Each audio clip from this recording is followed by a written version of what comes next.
যদিও আলাদা করে প্লেটিংয়ের কোনো ব্যাপার নেই, তবুও দেখুন চলে এসেছে একদম পাতে। টেস্ট তো করবই, তার আগে কি রান্না করলাম বলুন তো? এটা মাছের মাথা দিয়ে মুগের ডাল, বাঙালির অত্যন্ত একটা নস্টালজিয়ার রেসিপি। আমার তো ভীষণ পছন্দের, ভাত দিয়েও ভালো লাগে আর ভালো লাগে লুচি দিয়ে। তো চলুন একদম প্রথম থেকে আপনাদের রেসিপিটা দেখাই।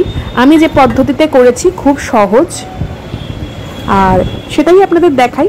কমেন্টে জানাবেন কেমন লাগলো।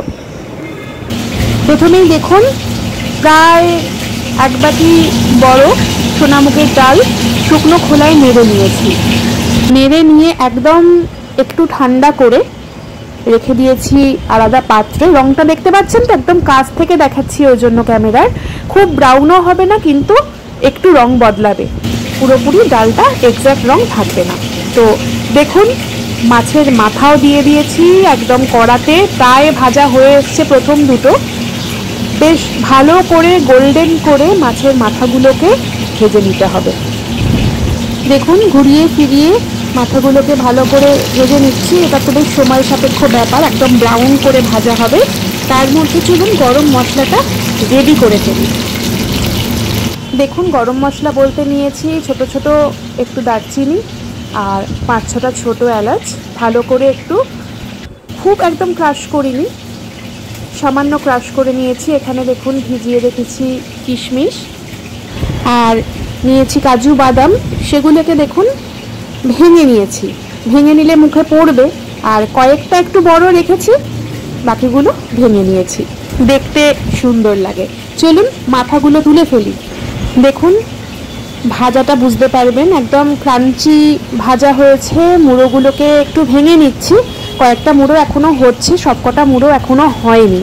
তো এগুলো ভেঙে রাখি, তাহলে কাজ কিন্তু আমার অনেকটা এগিয়ে যাবে।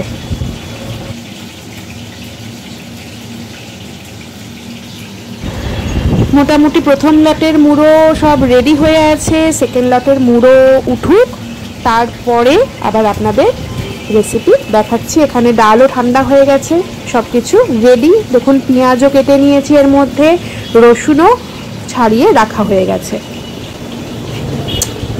তো মুড়োর জন্য যে তেল দিয়েছিলাম দেখুন তার মধ্যে অনেকটাই তেল রয়েছে। একটু ঘি মিশিয়ে নিচ্ছি, প্রায় 1 টেবিল স্পুন সমান ঘি কিন্তু এখানে মিশিয়ে নিলাম। এবার দেব কিছু গোটা মশলা, চলুন দেখাই। দেখুন ঘি গলে গেছে, দিয়েছি 3টে থেকে 4টে তেজপাতা আর একটু গোটা জিরে। এবার ভালো করে দেখুন মিশিয়ে নেব।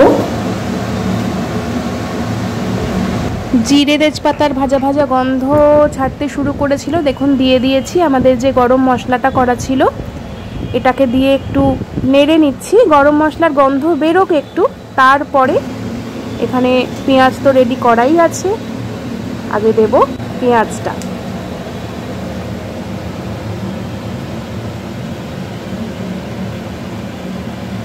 তো দেখুন দিয়ে দিয়েছি পেঁয়াজ। পেঁয়াজ নিয়েছিলাম একটা বড় সাইজ পেঁয়াজ, একটাই নিয়েছি।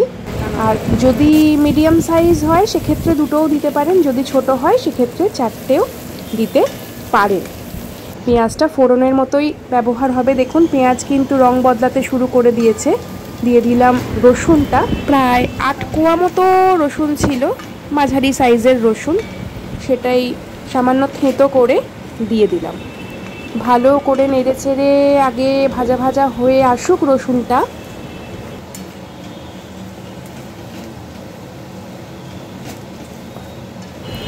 দেখছেন রসুনও কিন্তু ব্রাউন হতে শুরু করে দিয়েছে। প্রথমেই দিয়ে দেব কাজু বাদামগুলো। দেখুন কাজু বাদামগুলো দিয়ে দিয়েছি।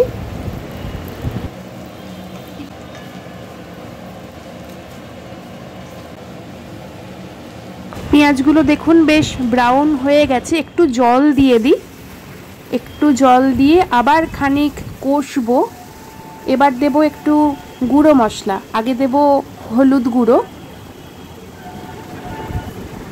দেখুন প্রায় 1 টিস্পুন হলুদ গুঁড়ো এখানে দিয়ে দিলাম। মিশিয়ে নিই ভালো করে হলুদ গুঁড়োটা। এরপরে মুড়োগুলো অ্যাড করে দেবো।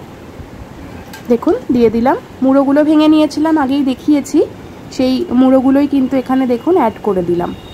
এবার ভালো করে মিশিয়ে নিই সমস্ত মশলার সাথে। এই যে ভাজা মুড়োটা দিলাম, আবার নরম হাতে একটু মেশাতে হচ্ছে, নয়তো এমনি মুড়োগুলো তো ভেঙে নিয়েছি, একদম ভেঙে গেলে সেটা অসুবিধাজনক হয়ে যাবে।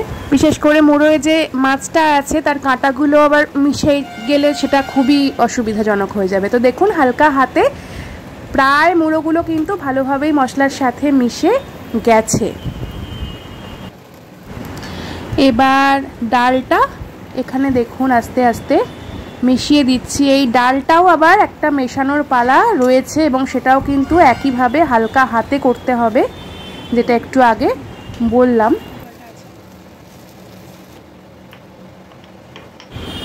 দেখুন ডালও প্রায় আমাদের মশলার সাথে মিশে গেছে। দিয়ে দিচ্ছি আদা বাটা, ওই 1 টিস্পুন সমান আদা বাটা। যদিও আমি আদার বাটিনি, একটু থেঁতো করে নিয়েছি, আপনারা বেটেই নেবেন, বেটে নিলে ভালো মিশে যায়। মিশিয়ে নিচ্ছি আবারও আমাদের গোটা মশলার সাথে। দেখুন রং কিন্তু অলরেডি দারুণ হয়ে গেছে, বেশ টেম্পটিং একটা রং চলে এসছে। আদার কাঁচা গন্ধটা একটু চলে যাক, পুরো মশলার সাথে আদাটা কষানো হয়ে যাক, তারপরে আমাদের যেগুলো বাকি আছে দিয়ে একদম পরিমাণ মতো জল কিন্তু এবার মিশিয়ে দেব। হয়েই এসছে, কাজ কিন্তু প্রায় শেষ, মানে খাটনির যে কাজটা সেটা কিন্তু প্রায় শেষের পথে। কিশমিশ ভেজানো ছিল জলটা, সেটা শুদ্ধ দেখুন আগে মিশিয়ে দিলাম, আর একটু নেড়ে নিই, কিশমিশটা মিশে যাক পুরো মশলার সাথে, ভালো করে সব জায়গায় চারিয়ে যাক। এবার দেখুন মিশিয়ে নিচ্ছি জল।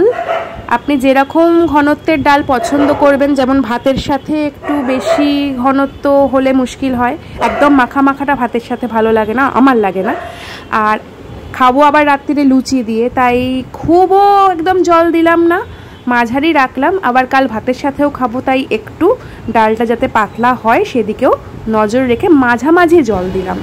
এবার আসল কাজ দেখুন, এতক্ষণ কিন্তু কোনো নুন পড়েনি, দিয়ে দিলাম নুন পরিমাণ মতো, আর এটা বেশ একটু মিষ্টি হয়, দিয়ে দিলাম মিষ্টি।